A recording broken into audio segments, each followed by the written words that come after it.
Running never did much good. Hiding doesn't last forever. You can't run faster when it's you you're running from. So you throw your hands up like doves to the setting sun. Somewhere down the stars are falling like dews upon a thin black veil. You'll find the mysteries enthralling. 5 seconds seems like 5 billion years. 10,000 galaxies away, yet still so near.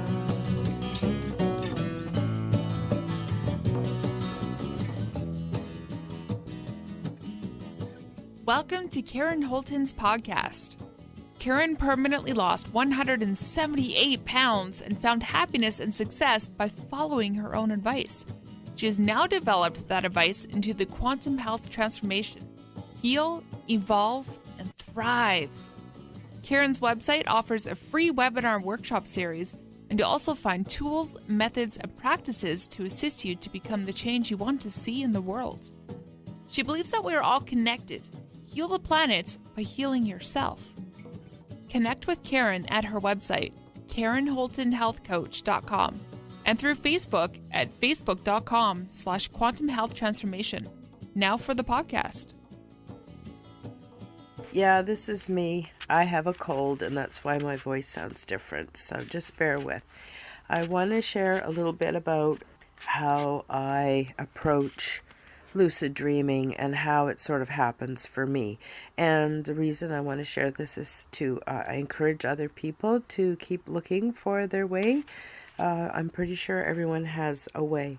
Anyway, and for those that have found it, and for those, or maybe not, depending, or for those that are looking for more assistance and spiritual and physical enlightenment through lucid dreaming, this is how basically I go about it. Okay, so first of all, in my awareness, I have experiences that make me feel like I have kind of 3 states of consciousness happening all the time. And the first state of consciousness is the one where I think to myself often, usually in words, and see things as my reality. And I speak to myself in English. That is what I call consciousness. And then there seems to be a little bit higher than that, another self that kind of mediates or makes sense of or forms opinions or stories about what all this data and stuff means. And it seems to, I think it also might include the ego self, which is, all the games we play in our human interactions, doing to our cultural and social patterning. But then above that is what I call my higher self, and that's the one where when it's in control, the other ones just, I don't know what happens to them. They just stop whatever they do, and a lot of energy is sort of freed up. And so what happens is I start just streaming directly from that. It's pretty cool what happens. So anyway, what I usually do is sometimes I'll have some sort of chill music going on in the background. I sit in a very comfortable position, and I just start sort of taking a look at what I experience from a societal, social, sort of political perspective. And I don't know about you, but that part of the data storage system, it stores everything like a hoarder's home, no disrespect to hoarders, or a messy room, and everything's just all over everywhere, and it doesn't make any sense at all. And so what I do is, but these are the things that I would consider, oh yes, this happened, and this, I saw that, and we spoke about this, all that kind of information. It's just everywhere, right? And then I just kind of float above that, and it's a feeling really more than anything at this point. I just kind of float above all that, and not thinking about anything, just kind of in my mind's eye, I see the messy room or whatever, the big mess that is all the data that I've taken in from social, political, economic, etc., construct that we live in. So, and we also, many people believe this is our three-dimensional reality, and anyway, we won't go there. So I just started sort of floating around over all of this, and in my imagination, I just see myself floating over this big mess, and then something just surfaces, something I notice something, right? And I just sort of grab a hold of it and start looking at it, and just looking at it without any idea or story about what it's about, right? And pretty soon I'm able to follow that thing, and it's connected amongst the big mass to so many other points or things that tie directly to it. And so the data just unfolds. And at that point, the little bit higher than me self, and the one that contains the ego, and the one that almost engineers my life in the three-dimensional reality, it just kind of dissolves. And then the higher self comes in, and then it just takes off on its own. And it's like watching a very interesting kind of a story, but it unfolds in imagination, like watching a movie, very much like that. And I usually have my eyes open, but all I see is the dream. And it takes me on a little journey, and it's incredible. I never know what to expect, what's going to come of it, the twists, the turns, but I can sum it up by saying that I visit quite a few points on a nubby ball, and at that point I really know that I don't know, and at that point everything becomes truly awesome. And I always bring a bit of that back into my world, and my world has changed forever.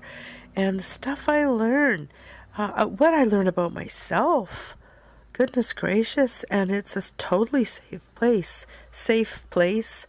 And so I can go anywhere and deal with anything. And it's just the greatest place to also explore what we call the shadow self, and it's interesting because the shadow self is always happening with the light self. But we've been so programmed to think of it as evil or bad.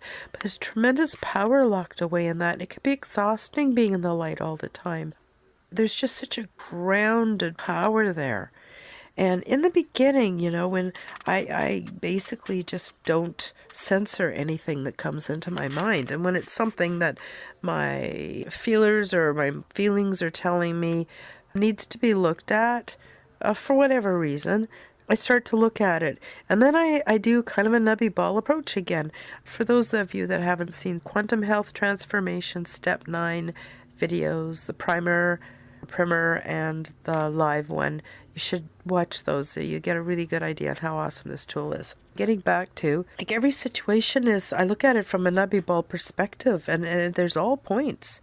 Light and shadow and benevolent and malevolent, it's all on there, right?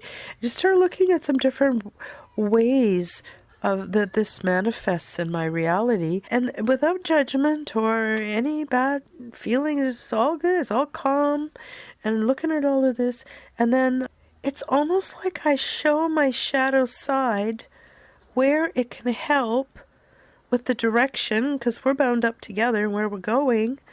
It's almost like I show shadow self more positive applications of the same kind of energy or something, and then some kind of a switch goes. I don't know, a shift happens, and I'm not doing anything to make a shift. This is a higher self, right? Just streaming down and just really so beautifully and perfectly teaching me these lessons, never with shame or guilt or expectations. Just so, oh my God, so beautiful.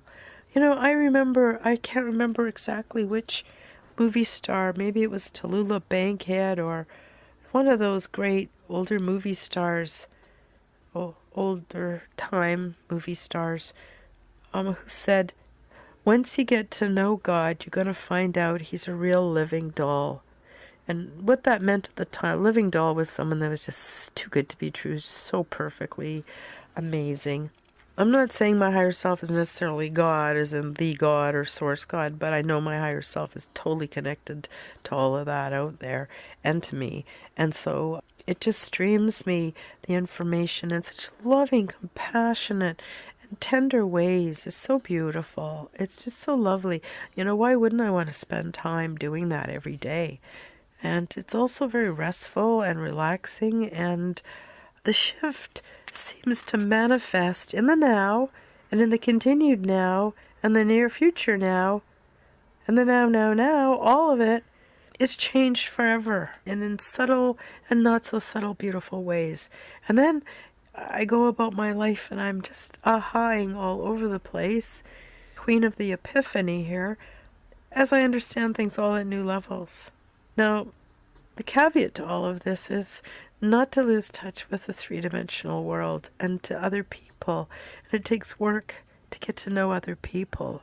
But it's only through the feelings that I get as I rub against other people, and not literally, but, go out and be social, and then I find my guts a little swimmy after. I'm going, what's that about, right?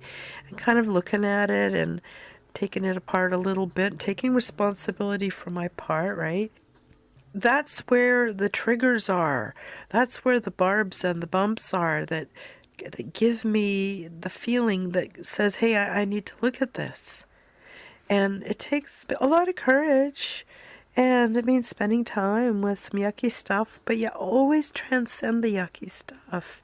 As long as we don't go into fear and remorse, and guilt, and believe me, I've spent enough time there, but I've done my share of that, and now I'm doing something new. And my new approach, which includes the lucid dreaming, and yes, this is all part of it. I know it sounds like I'm going down a rabbit hole. Well, I have. But anyway, my point is, lucid dreaming, it's fun, it's interesting, it's way more, you can't find a series on TV, although, I have my times when I Netflix binge, but there's nothing like it. There's nothing like it, and I can spend, my supper hour onward just chilling and relaxing and doing this with some nice mood music and lots of organite.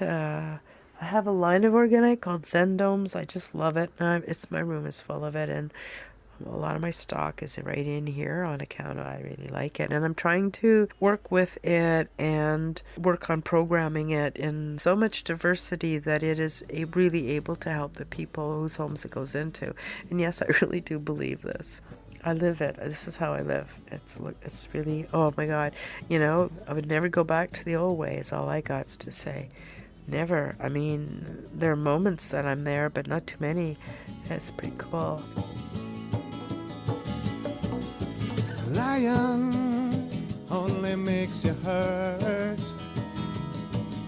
Denying only makes it worse.